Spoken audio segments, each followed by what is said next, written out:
Hi guys, I'm just going to film a really quick introduction to the video that's coming up.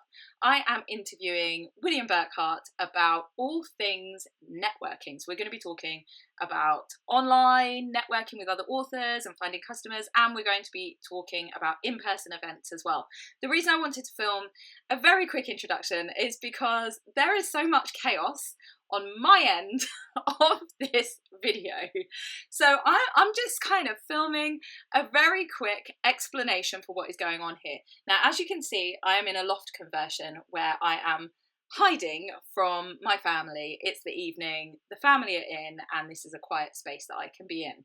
Let me just explain. The light levels are insane, and during the whole video my light is going up, going down. I had to open blinds, close blinds.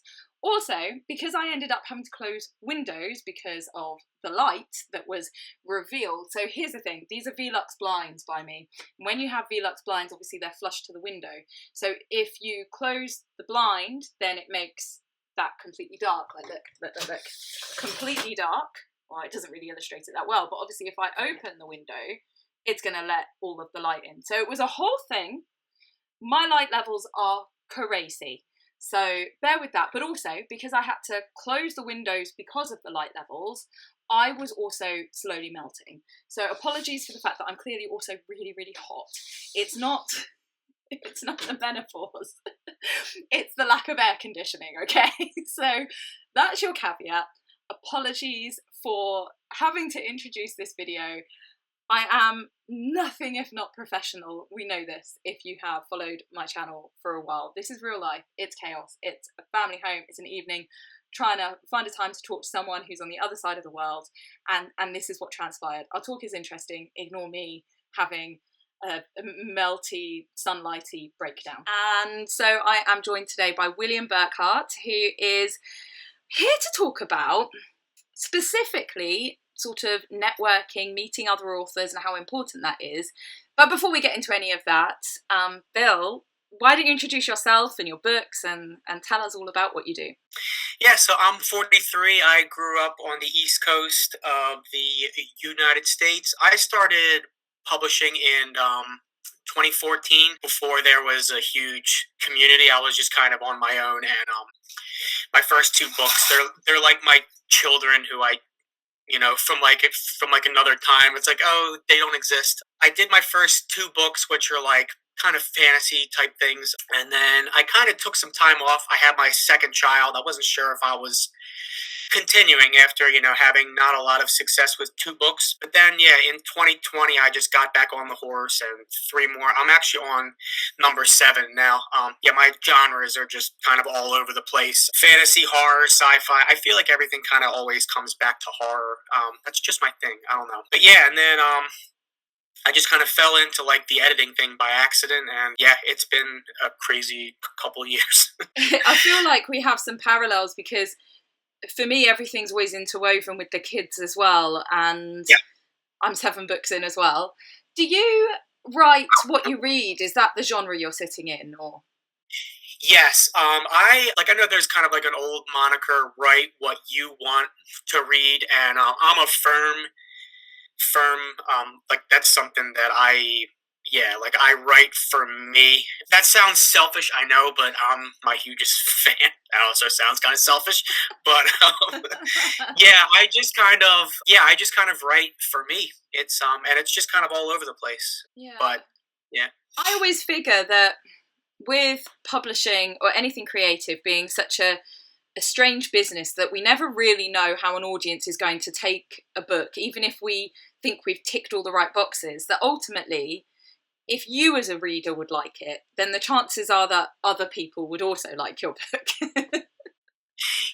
And it's just not forcing it. At the end of the day, like I have come up with things where I was actually close to publishing it, and it's just like, I don't know, like this doesn't seem like it's made by me, and it's like I've had to pull the plug on a couple things because it was just like, not really.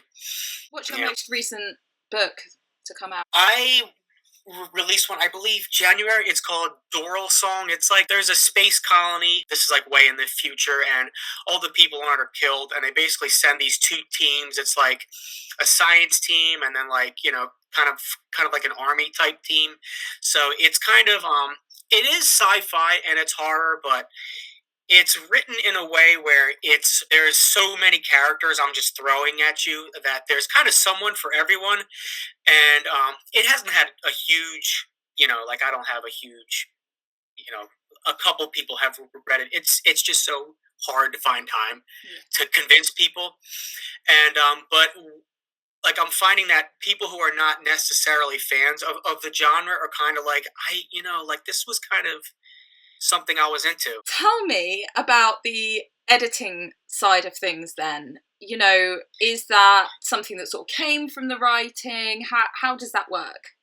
Yeah, it just kind of something that happened to me by accident. I had a friend of someone at my 9 to 5 job who he was like, "Hey, this guy, he's trying this out," and I was like, "Well, if it's his first time, I've been published a bunch of times. I can help him out, maybe." And I went through, just did like a quick proofread and sent it back to him, and he was like, "Can I pay you for this?" I'm like, "Yeah, sure." I'm like, "Wait, okay," and then I tried like a couple jobs after that, and it's strange because my attention span is so terrible, but I actually did find that I do have kind of a talent for it, and just seeing like the prices of what it is to go out and find a proofreader, like a line editor, and I'm not taking like anything away from these people who are charging a lot, but um, a lot of people just can't afford this.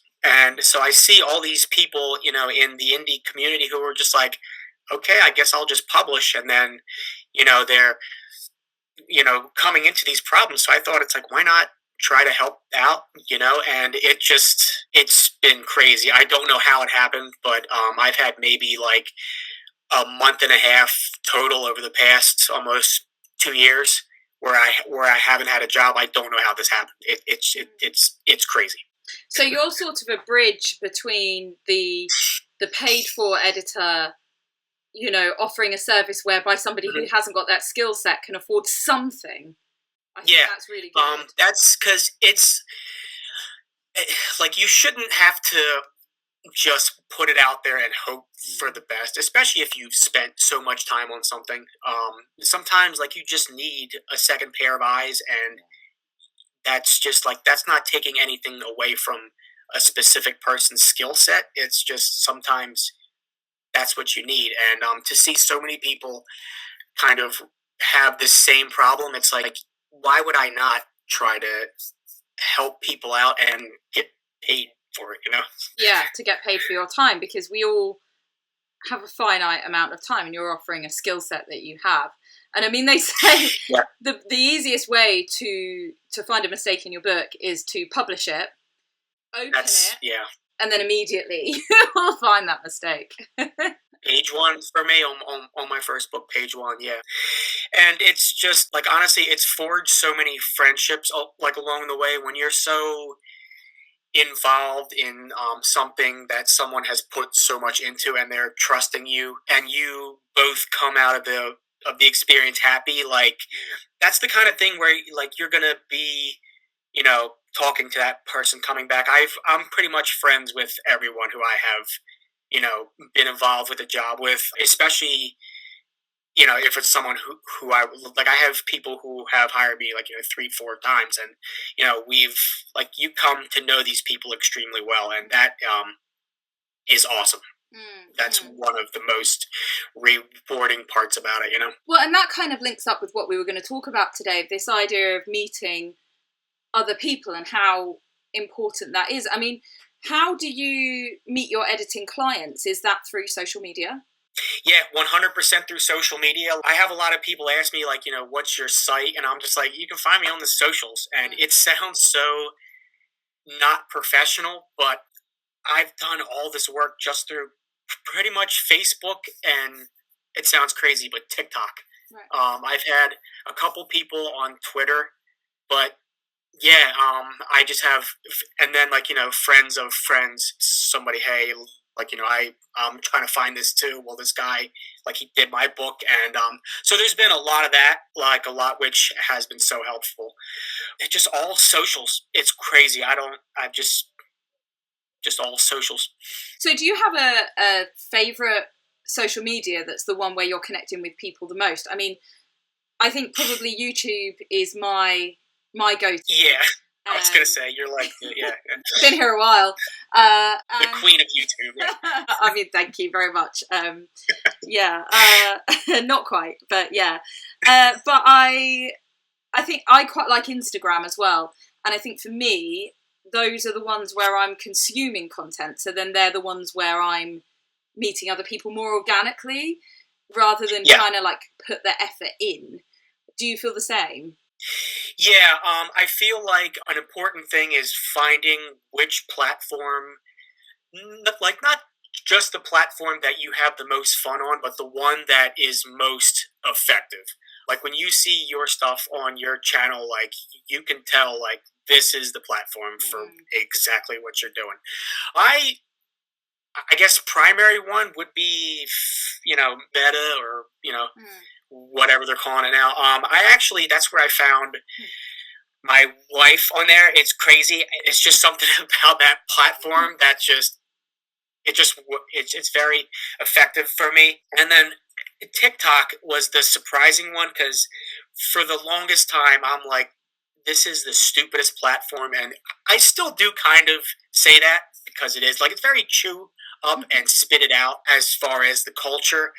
But I think just like with my sense of humor and the kind of way I am, I have kind of made a following on there, and like the way that you can collect a following in a short amount of time on there is like it's crazy. It took me about a year to have almost 3,000 followers on there, and I don't even have that on the platform that I have been on since 2008. So there is a big snowball effect on there, and I hate to say it, but I have taken a bit to TikTok. I do like it now. Yeah, I mean, I think we're a similar age. I'm 41. And 43. So, I had MySpace and Facebook, opened up to Instagram because people said it was a good idea. YouTube for me was, I started my YouTube channel before my first book came out, and it was because I was kind of interested in this AuthorTube community. Yeah. So, and then that's something, to me, I really enjoy the content I've created on here as well. So it's like, it's sort of part of my creative output. But I think it's interesting as new things come along, I always have this, shall I join or shan't I? Like Blue Sky at the moment, and Threads and all this. And I just think, I don't know. But TikTok, again, for me, broke through that. I was like, okay, this looks fun. Yeah. It is. I hate to say it because it's just like, like you kids and your short attention span, and then I'm on there 6 hours a day. It's like, what have I become?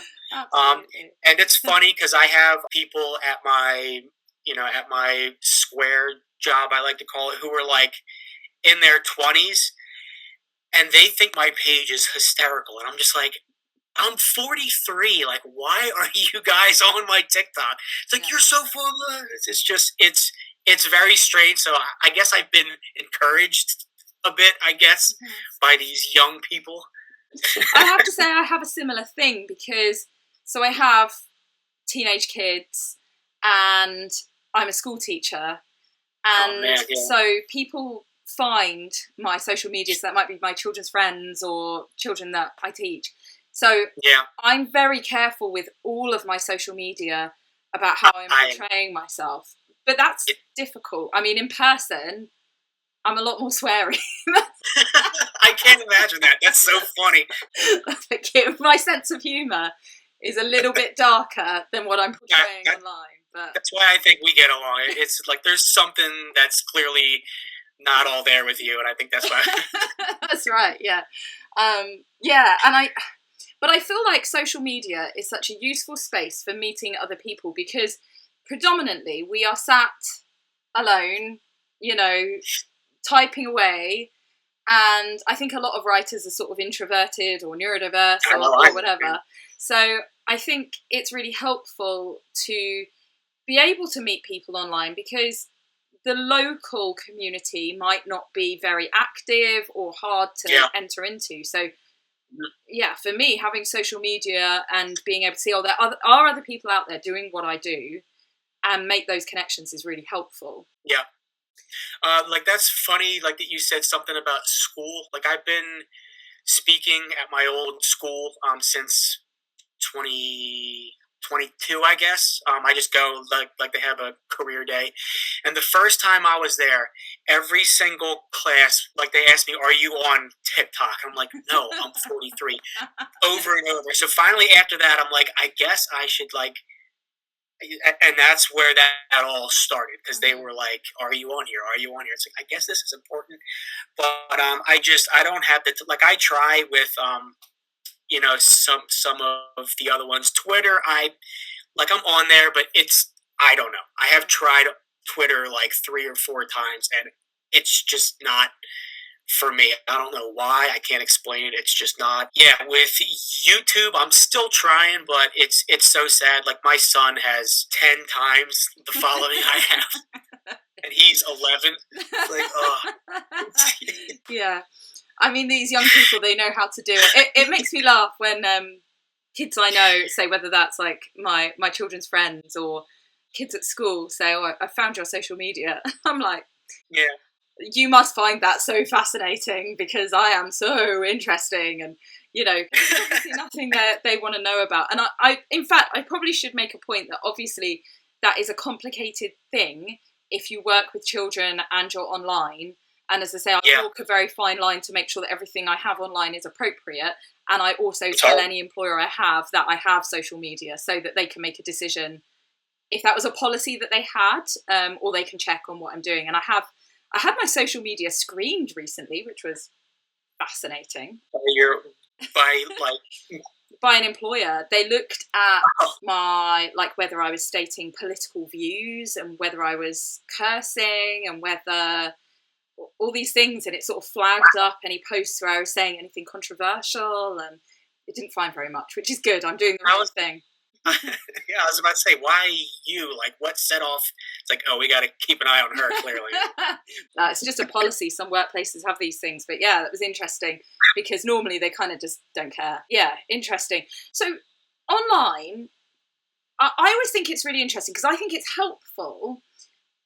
But it would be interesting to talk about how helpful it is and how meaningful sort of the online relationships are that are built. How do you feel about that?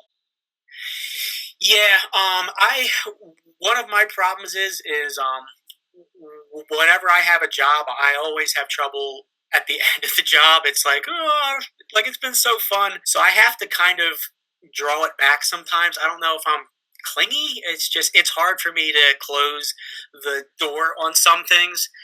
But I find that on places like TikTok, I'm probably not going to find a lot of useful friends, like, long term. I don't mean that like in a snobbish way, but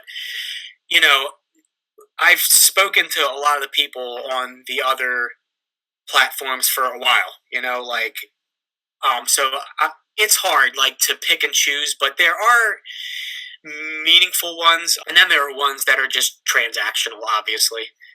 Yeah, it's a complicated way to sort things out as far as people are, but there are always those ones, like when I see you, it's like, oh, I think I would like to be friends with her, like, it's but then there are other ones that are just kind of chew it up and spit it out, as it were. I think sometimes you speak to somebody, they interact, or you interact on there, and you realise you have some shared sense of humour or viewpoint or whatever it might be, and that sometimes then goes on to being sort of a useful thing. Like, you and I got talking on various platforms, I think, where you'd respond to things and I'd respond to things, and so then from there that sort of builds a conversation. And I have a bunch of authors that I'm friendly with based in the southeast of England, where I met one of them because I was running a Kickstarter, and we ran sort of in parallel and supported each other. But then those conversations became more like, oh, okay, no, we have some stuff in common, and actually maybe there's like it's not like a friendship in the same way as if you met in person, but it's like a colleaguehood. Yeah, it's it's like you're part of something, but it's kind of hard to quantify that. I know exactly what you're talking about. Yeah, And I definitely find it useful, and I would imagine you do too, that when you know somebody online and you know what their skill set is, you do tend to sort of mention them if you see someone talking about their kind of book and go, oh, you'd love my friend Bill, or yeah, you, whatever it might be, and you start to sort of mention each other online. yep. And it's funny where some of these things have led. Like, I have been offered work by people I've met online because they've gone, oh, actually, Emma would be really good for that. And so having those people who will mention your name, they'll, market your book, or they'll offer you an opportunity. It does sometimes go beyond that, oh, well, we just sort of have a chat in the comments, because I feel like social media can just be screaming into the void and seem so pointless sometimes. It's nice when it has worth. Yeah.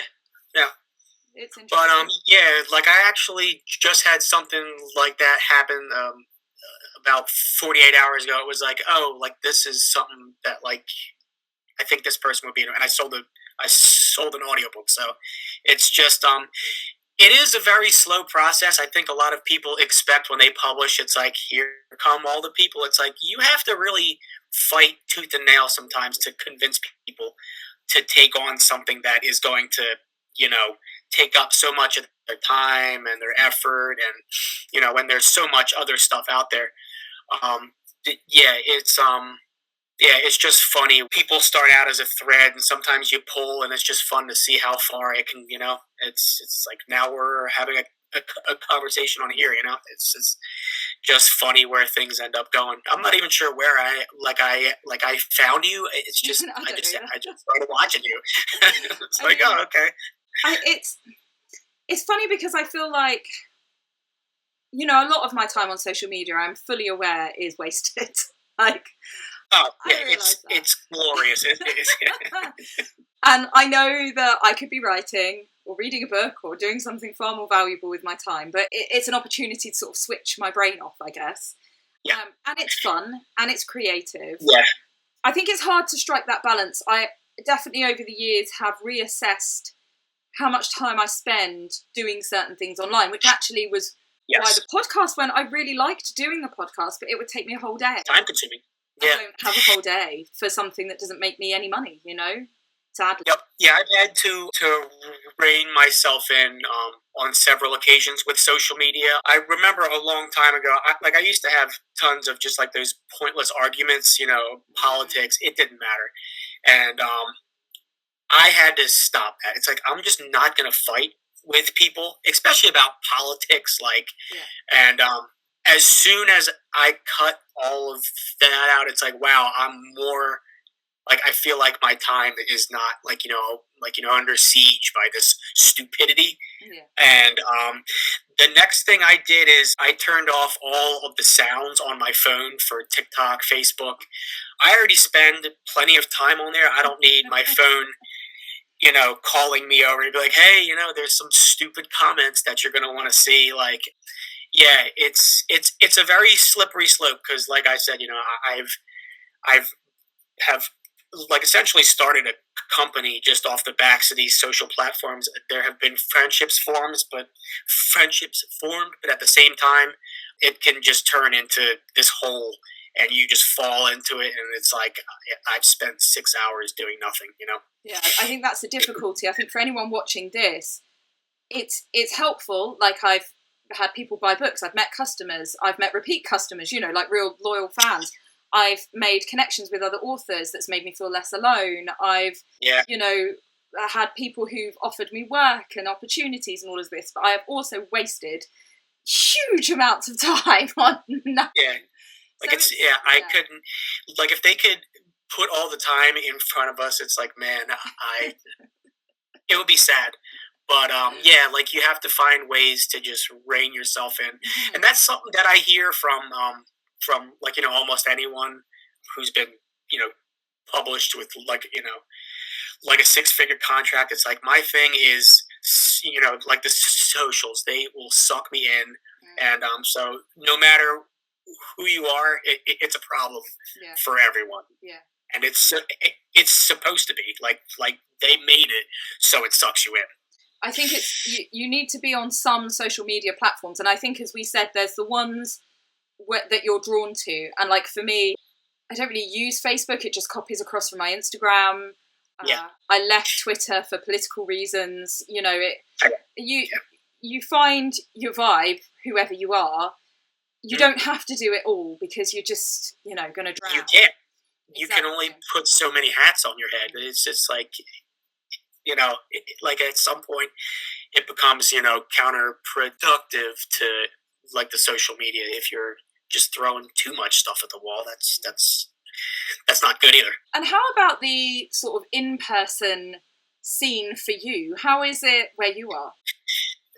Yeah, so when I had first started out, like I said, 2014, 15, 16, there was not a big social community. There was like an author fair that was by me, and I went to this thing 2 or 3 times, and I really am not a big fan of the author fair experience. If I feel like my time has just been kind of, has not been spent as effectively as possible, those are the kind of moments where I'm like, maybe I should just quit altogether. And I'm not saying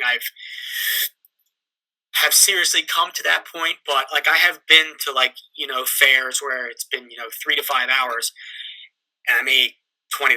Like that's just, and like, it's cool, like, cause you're experiencing those people, but the output as opposed to what you're getting back, I just found is not me.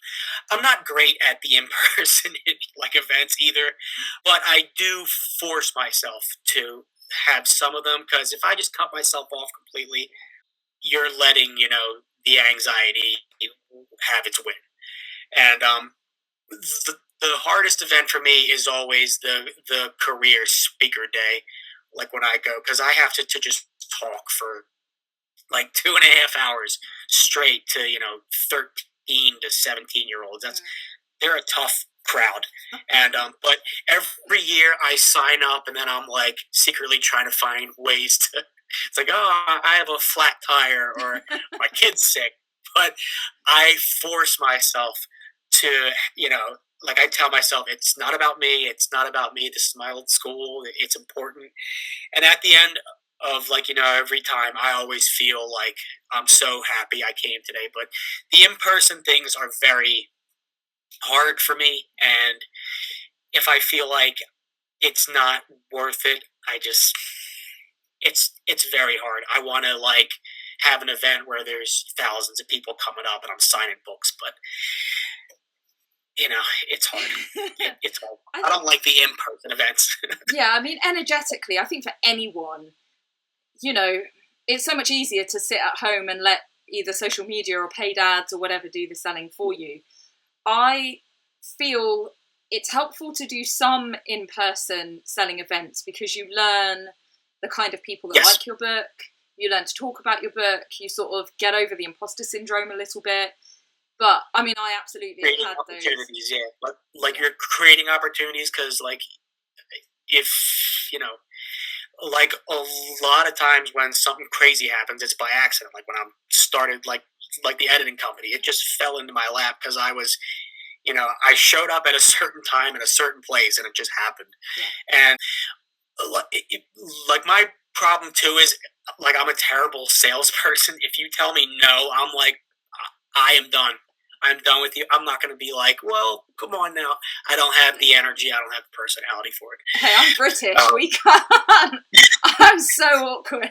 I can't do it. People come over. But you're very approachable, though. Like, you're very, like, I don't know. I think you're cool. I don't know. I'm awful. Honestly. I do these events. There's these people who say, oh, well, you say hi and you introduce your book, and then or you say to them, oh, do you like these kinds of books? And if they say no, you say, why not? And then I get as far as, hi. That's my sales patter. See, like, if I come up and someone, like, is acting all crazy and awkward like that, that's actually, like, going to make me want to be their friend more.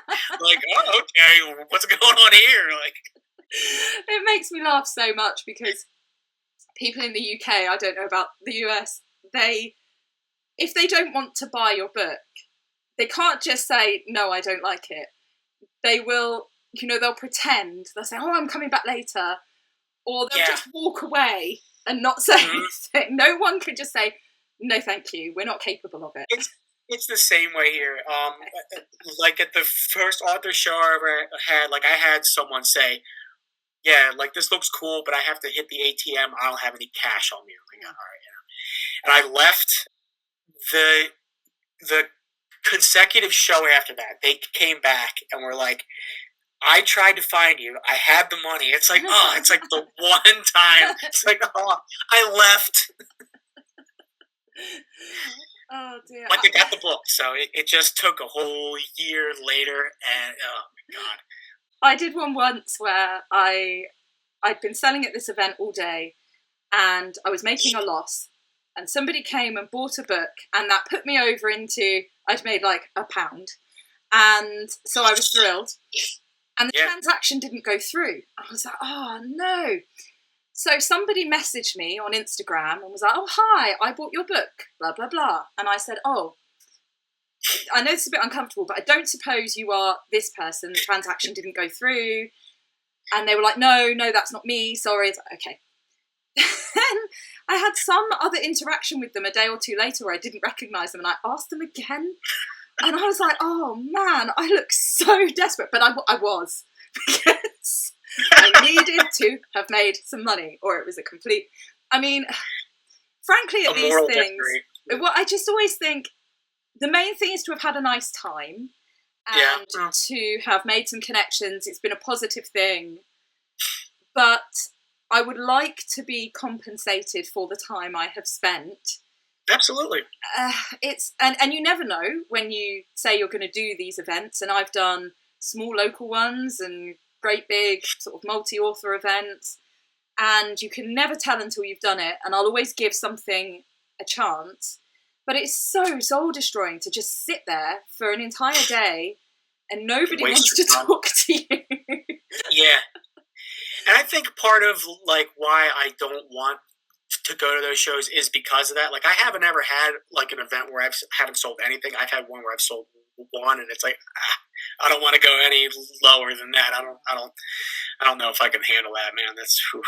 I'll be totally honest about that. I don't think I can handle that. It's hard.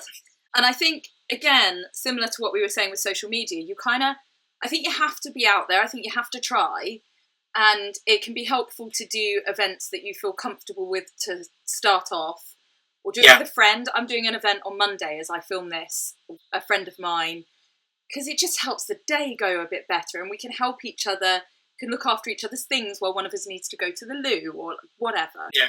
So it's all of these things kind of make it easier, but I think unless you're out there and you're meeting people and you're talking about your books and you're getting the confidence about your books, then you never know what might have been. And again, I have made really useful business connections because I was at an event and was willing to chat to people and, just put myself out there. But it's so hard. And most of us writers are so awkward. Yeah, I just want to be home, writing and not being pestered by other people. So it's hard, but yeah, it's like you do have to put yourself out there. If you don't, it's not going to be a very long experience for you. I always figure you kind of have to do the maths and see that how many books you need to sell or services you need to offer, because both of us, you offer editing, I offer coaching, I do school visits, and we both have other bits we do alongside our books. We have to have a certain amount of those things to make our business doable, otherwise we just have to stop the whole thing. So, but at the same time, there's never a certainty. It's not like, oh, I go to work in an office and I know what I'm going to get paid for the day. It's, well, I'll try this, I don't know, and something might come of it or something might not, and sometimes you have a terrible day but then something good comes out of it, or sometimes you make a gazillion YouTube videos and no one cares, and then you make one and everyone's interested. I think the whole thing is such a random game, And I also think it's interesting that sometimes when you've put all the effort in, or you've had all of the preparation, that's something that kind of nothing comes out of. And the time when you've turned up and everything's disorganized and it doesn't, that will be the one where suddenly something comes out of it. It's just completely random, I think. But you just have to show up. You do, yeah. I mean, it's unfortunate, it's hard, but if everything was simple, like, everyone would be a best-selling author, and, We'd all be signing those sat on a table, signing for hours with lines of people, but it doesn't work that way. It would be nice. No, it would be nice, wouldn't it? Absolutely. I feel like this has been a really useful conversation, and I hope people watching this, I mean, for me, I would just say have the confidence to put yourself out there on social media, go to the event. I don't think it's ever as scary as you think it's going to be. Like, I get very few mean comments on social media. It's incredibly rare. And in person as well, it's not very often it happens. It's not very often. Hey, screw you! Hey! It's more likely. I hate to say these things, but I tend to get the person that wants to talk to me at great length about something. And buy nothing. Yeah, I have that face that says, please tell me, talk to me for hours. And I don't know how to tell them to stop. So I have my friend will recently, she literally... It's like your handler. She is my handler. And she said, don't you have to do that, don't you? And I was like, yes. Just ran away. It's like, oh, there's a fire. Oh, I have to go. That's funny. Your social coach. Absolutely. Please just stop talking for 5 minutes, please. Yeah, so I think, we all have these funny things, and equally, some of the random comments I've had on social media are hilarious. Yeah. So I think it's so useful. You and I have made a connection where we support one another. Yeah. It's, as I say, you feel less alone, you meet customers, you learn about how to do this crazy business. Yeah. But you just got to try and take the awkwardness and all the things that come. You got to take the plunge. You got to take the plunge. Absolutely. Well, I think this has been a really useful conversation, and thank you so much for coming on here. And before we finish, where can everybody find you? Where are the best places to look for you and your books? TikTok and Facebook. I'll put the links below.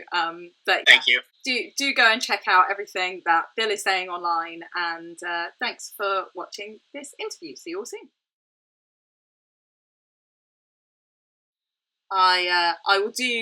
I'll splice in an introduction explaining that the light is mental in here.